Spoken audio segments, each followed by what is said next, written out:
함께 나눌 것이 좀 기도라는 건데요. 기도는 그리스도인들이 늘상 하는 것이죠.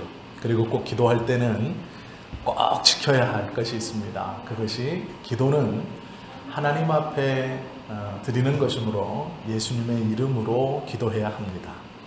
예수님의 이름으로 기도해야 하는 것은 죄인된 우리가 직접 하나님 앞에 짓고 할 수 없어서 중보자가 되시는 예수 그리스도의 이름으로 해야 한다라는 것이죠. 우리는 죄 용서를 받았는데 왜 예수님의 이름으로 기도해야 합니까?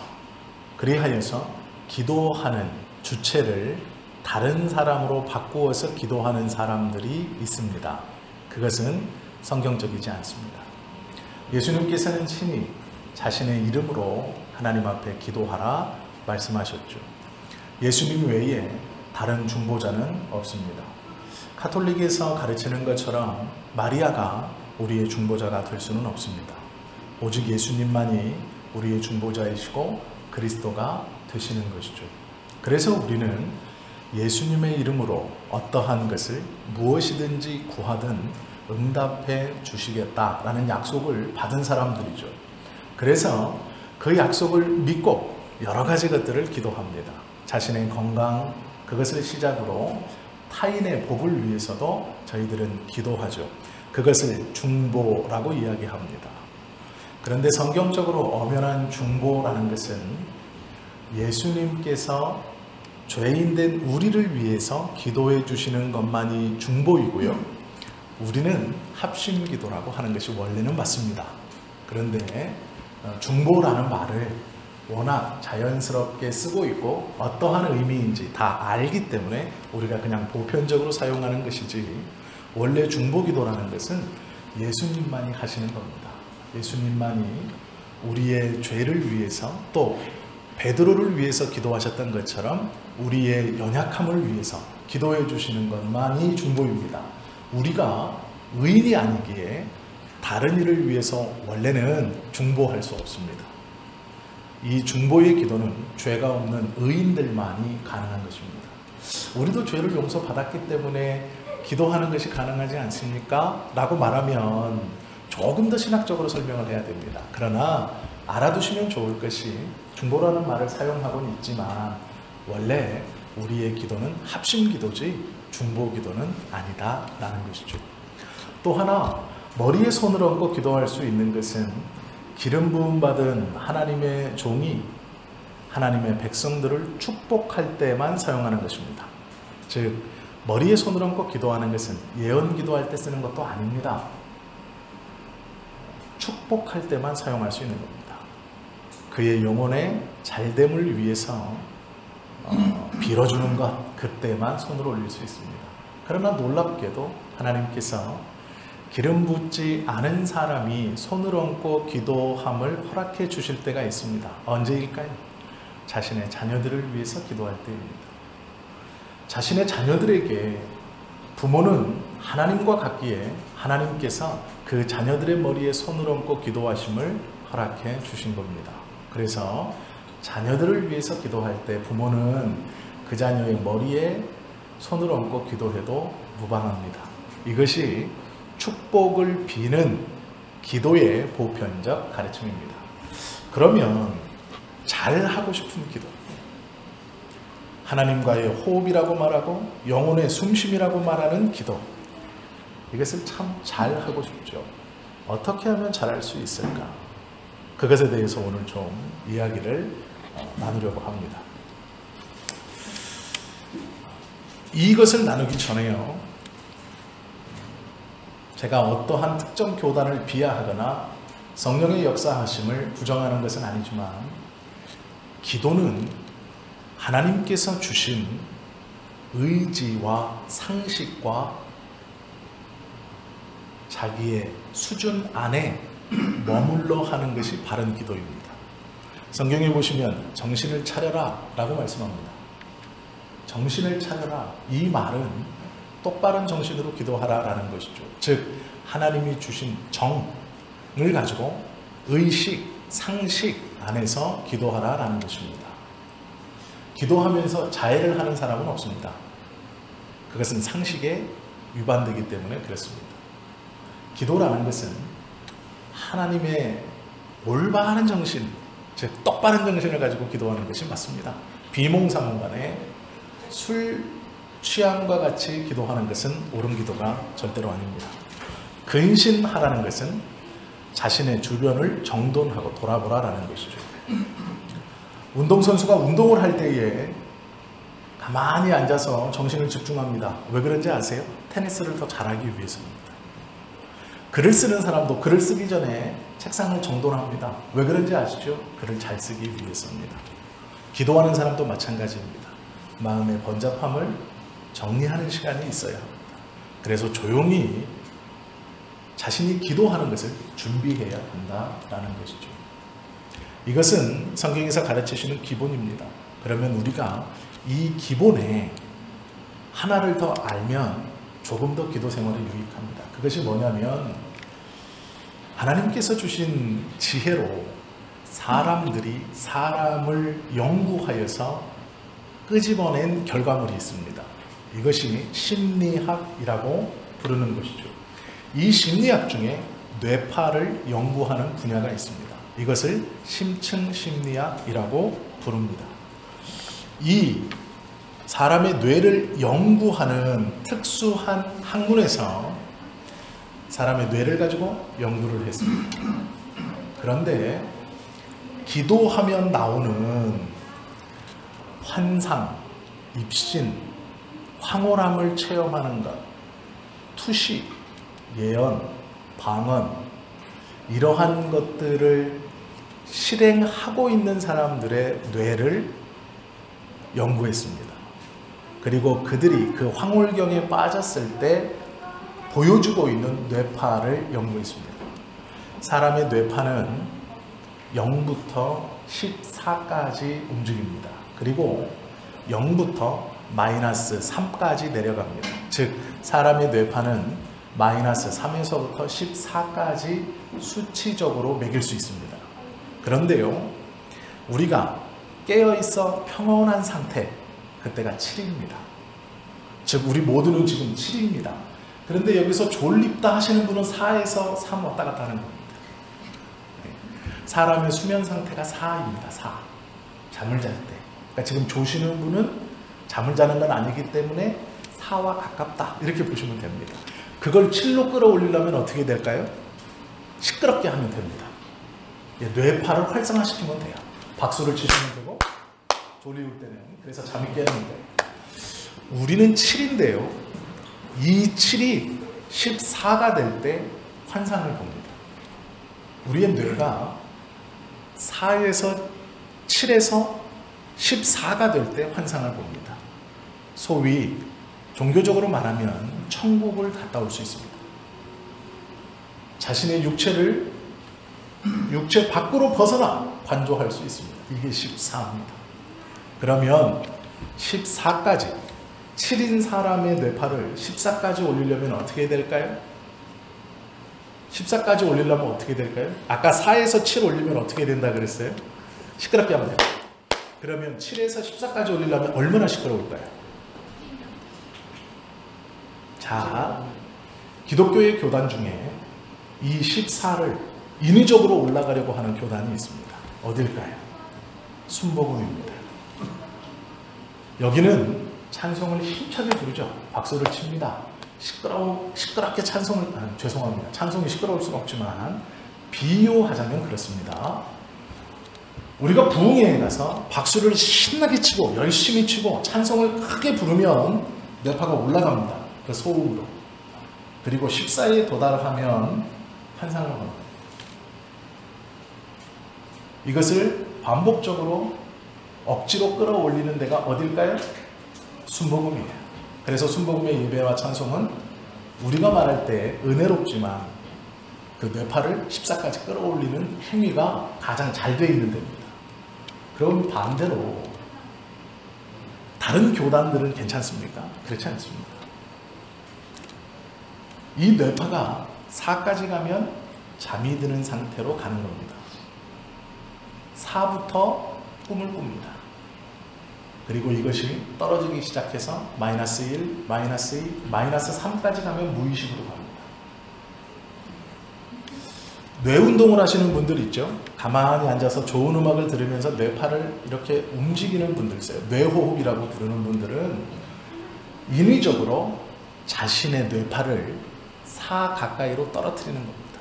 잠을 자는 상태는 아닌데 의식은 뚜렷한데 평온한 것.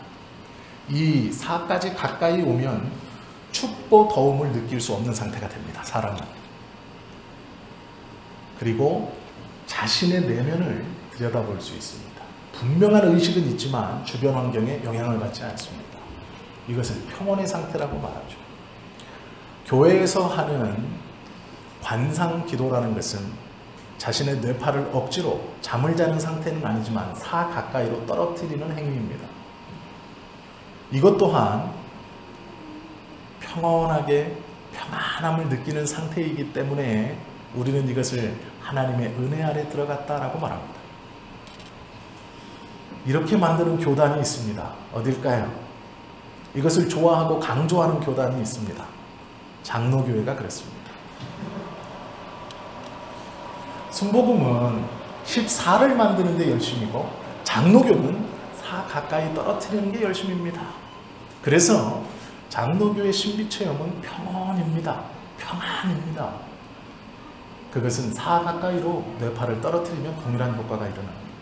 순복음에서 원하는 그 놀라운 신비체험은 사람의 뇌파를 14로 올리면 일어납니다. 인위적으로 올리는 방법이 있습니다. 대마초를 피면 13 올라갑니다. 이해가 되시죠? 약물을 하면 뇌파가 14까지 올라갑니다. 그래서 약물을 하면 환상을 보는 겁니다. 그리고 반대로 프로포폴을 맞으면 4 가까이 떨어집니다. 평온한 상태가 됩니다. 약물로 사람의 뇌파를 14까지 또는 4 근접해까지 떨어뜨릴 수 있습니다. 더 센 약물을 맞으면 14 위로 올라가지는 않습니다. 약물은 떨어뜨리는 것이 있고 올리는 것이 있습니다. 3까지, 마이너스 3까지 떨어뜨리면 무의식에 접하게 되고 그 무의식에 접한 사람은 세상의 것을 통달했다고 말합니다. 물론 약물로 그렇게 할 수 있습니다.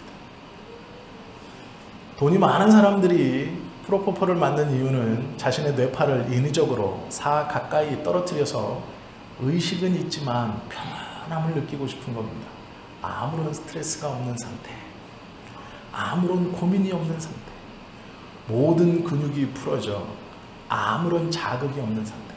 그 평안함을 한번 맛보면 계속해서 그 약물을 맞게 되어 있습니다.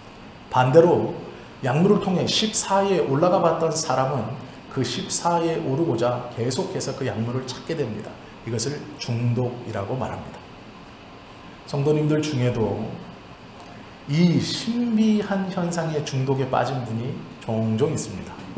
그래서 어디 유명하다는 부흥사, 어디 기도원, 그곳에 가서 열심히 박수치고 열심히 몸을 흔들고 큰 소리로 찬송하며 14에 도달하고 싶어 목매는 사람들이 있다라는 것이죠. 또 어떤 사람은 반대로 틈만 있으면 교회에 와서 아무도 없는 골방에 들어가 조용히 자신의 뇌파를 3으로 떨어뜨리기 위해서 노력하는 사람들도 있습니다. 그런데 문제는 그렇게 14에 도달하는 것과 같은 현상, 3과 같이 떨어뜨리는 그 현상을 경험하면서도 삶의 변화가 없다는 것이죠. 문제는 그것입니다. 환상을 보고 신비한 체험을 하고 자신의 내면을 관조해서 하나님의 은혜와 하나님의 평안을 경험했다고 말함에도 불구하고 그의 삶에 아무런 변화가 일어나지 않습니다. 그것은 성령의 은혜가 아닙니다. 인위적으로 자신의 뇌파를 14 혹은 4 가까이 떨어뜨려 올려 체험하는 모든 사람이 경험할 수 있는 당연한 것입니다. 일반인들은 평균 4에서 10을 왔다 갔다 하며 평생을 보냅니다. 그 안에 있는 사람은 한 번도 이런 신비한 체험을 하지 못합니다. 그러나 걱정하지 마십시오. 아, 나는 건강한 사람이구나 생각하시면 됩니다. 나의 뇌는 지극히 정상적이구나 라고 생각하시면 틀림이 없습니다. 하나님께서는 그 정상적인 부류에 있는 사람들에게 뭐라고 그러시냐면요, 정신 차려라 말씀합니다. 깨어 있어라 말씀합니다. 3을 쫓고 14를 쫓는 사람에게 괜찮다, 정신 차리는 것이 바른 것이다, 7로 있는 것이 바른 것이다 라고 말씀하시는 것이죠. 우리의 기도가 4를 쫓거나 14를 쫓는 기도가 되어서는 안 됩니다. 우리의 신앙생활의 목적이 그 14와 4를 쫓아서는 안 됩니다. 그것은 마약을 투약해서 환상을 보고 싶어 하는 것과 약물을 통해서 자신의 평안함을 구하는 어리석은 행동과 같은 행동입니다. 비록 기도한다는 이름은 붙어 있지만 그 사람의 삶이 그 순간적인 14와 4를 쫓아가는 순간 하나님께서 원하시는 바른 기도는 드려지지 못합니다. 온 관심이 그곳에 있기에 하나님의 뜻과 그의 기도는 거리가 멀어집니다. 입으로 중얼중얼 댈 뿐입니다.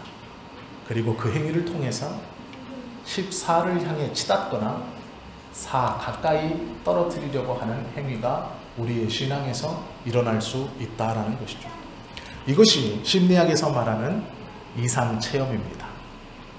왜 제가 이 말씀을 드리냐면, 하나님께서 우리에게 기도하라 명하셨고 우리는 기도합니다.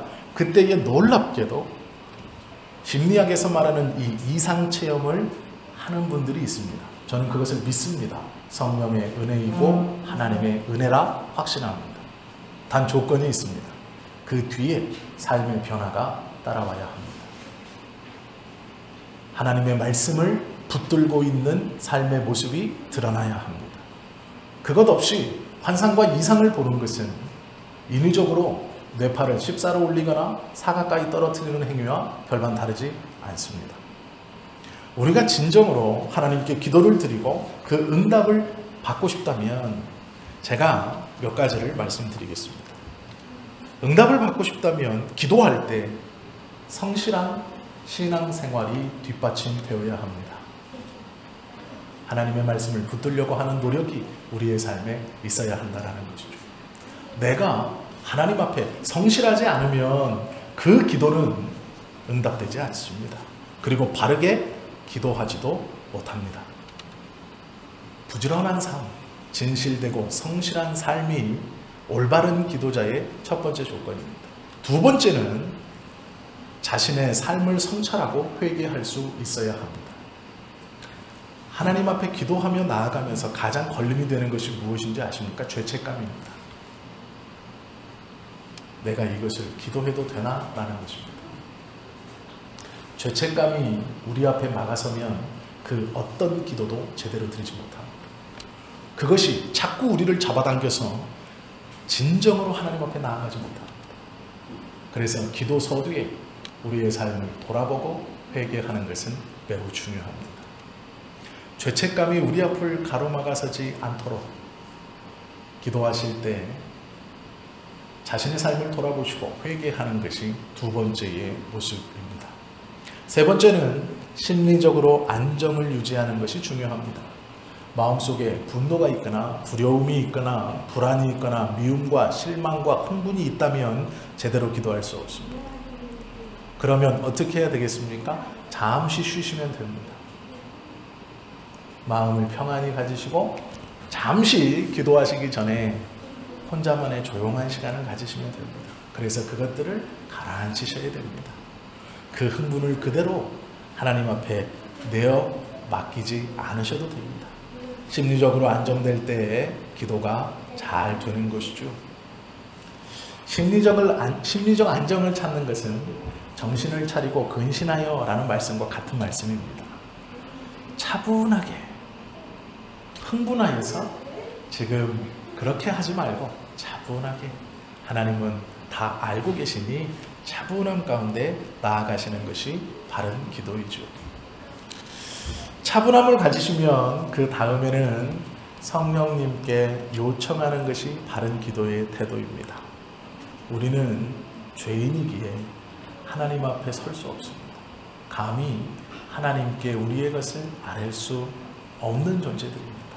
그러나 성령 하나님께 우리의 기도를 맡기면 그 성령님이 나는 나의 기도를 하려고 시작했던 그 기도의 음성을 하나님의 뜻대로 이끄셔서 우선 다른 일을 위해서, 교회를 위해서 하나님이 원하시는 그 기도의 제목을 나의 입술로 고백해 하시고 결국 내 기도의 입술을, 내 기도의 제목을 다른 이의 입술을 통해서 하나님께 기도케 하신다는 성령의 역사를 믿어야 합니다. 그래서 우리의 기도는 내 기도를 내가 하는 것이 아니고 내가 다른 이의 기도를 할 때 그 다른 이가 나의 기도를 한다는 것을 믿어야 합니다. 이것이 합심 기도입니다. 서로를 위해서 기도해 주는 것, 내 기도 시간이지만 성령의 인도에 맞추어 그 인도함 따라 다른 일을 위해 기도하고 다른 것을 위해 기도하는 것. 그때에 하나님께서는 다른 누군가의 입술을 통해 나를 위한 기도를 듣고 계신다는 것을 믿어야 한다라는 것이죠. 기도가 좋고 나쁨을 평가할 수는 없습니다. 목소리가 크고 말이 빠르고 때로는 정확하고 기도 시간이 길다 하여서 좋은 기도는 아닙니다. 또한 그 내용이 유창하고 아름다운 단어를 사용한다고 해서 그 기도가 좋은 기도는 아닙니다. 기도의 발음이 어느래도 상관없고 기도의 순서가 뒤죽박죽이어도 상관없습니다. 그의 삶에 하나님의 말씀을 붙들고 있는 행실과 몸부림이 있고 자신의 죄를 회개할 수 있고 성령 하나님께서 내 기도의 끈을 붙들고 가신다는 것을 믿고 마음이 이끄는 대로 하나님이 원하시는 기도를 드리는 그 기도를 하나님은 들으시고 응답해 주신다라는 것이죠. 또 그것을 바른 기도라고 말씀하십니다. 기도를 드리는 중에 눈물이 나실 경우가 있습니다. 이것은 자연스러운 것입니다. 우리는 우리의 감정을 입 밖으로 내는 순간 눈물이 나올 수밖에 없습니다. 하나님이 그렇게 만드셨어요. 억울함을 이야기할 때도 눈물이 나고 분함을 이야기할 때도 눈물이 납니다. 그러나 잘 구분하십시오.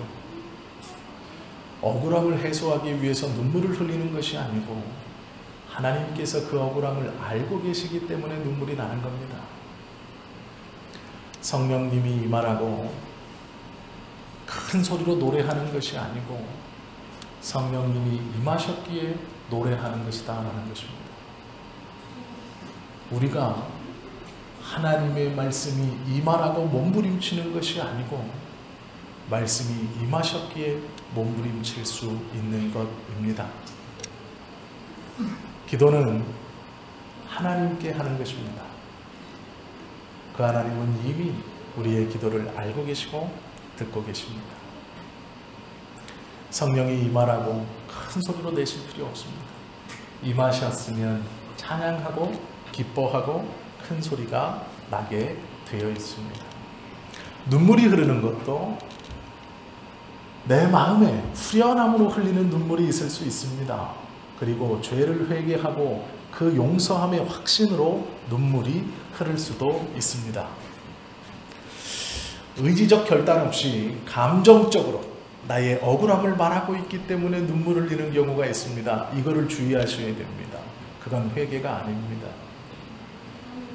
기도할 때 나의 상황을 가지고 하나님 앞에 기도하고 있을 때 막 눈물이 납니다. 그런데 이것이 이 죄에 대해서 의지적인 결단과 하나님께서 내 기도에 들으신다는 확신 가운데 터져나오는 기쁨인지 내가 나의 서러움을 이야기하며 복받쳐 흐르는 눈물인지를 구별하실 수 있어야 합니다. 의지적인 결단 없이 정신을 똑바로 차리고 하나님 앞에 기도하는 이 의지적 결단의 기도는 절대로 감정의 소모가 아닙니다. 억울함을 말하고 있기 때문에 눈물을 흘리는 것이 아닙니다. 하나님께서 나의 기도를 들으셨고 내 죄를 용서하셨고 이 시간 내가 그 성령의 은혜 앞에 순종하여 주님의 마음에 합한 기도를 드리고 있을 때 흘리는 눈물이 진정한 눈물입니다. 특수한 경험을 하시는 분도 있습니다. 황홀경에 빠지시는 분도 있고 투시를 하는 분도 있고 방언이나 예언을 하는 분도 있습니다. 이것은 하나님의 특별한 은혜입니다. 단 조건이 있습니다. 그 경험 이후에 그의 삶은 완전히 변화되어야 합니다. 그만한 하나님의 은혜와 능력을 체험하고도 그의 삶이 하나님의 말씀대로 변화되지 않는다면 그것은 잘못된 체험입니다. 그 체험은 우리의 영혼을 변화시키는 하나님의 응답이며 확신일 것입니다. 그러기에 변화되어야 하는 것이죠. 우리가 기도와 묵상이라는 것을 하면서 하나님 앞에 나아가고 우리의 신앙을 이어갑니다. 기도 중에 잡생각이 드신다면 잠시 눈을 뜨고 다른 기도의 제목으로 기도하십시오. 그러면 잡생각이 없어집니다. 내가 A라는 것을 기도하는데 자꾸 다른 생각이 든다면 잠시 눈을 뜨고 B라는 것을 위해 기도하십시오. 그러면 잡생각이 없어집니다. 순서가 뒤바뀌었기에 그렇게 기도가 되지 않을 수도 있습니다. 이것 또한 하나의 방법입니다. 기도하기 전에 준비가 잘 되지 않았다면 잡념으로 횡설수설하게 되죠.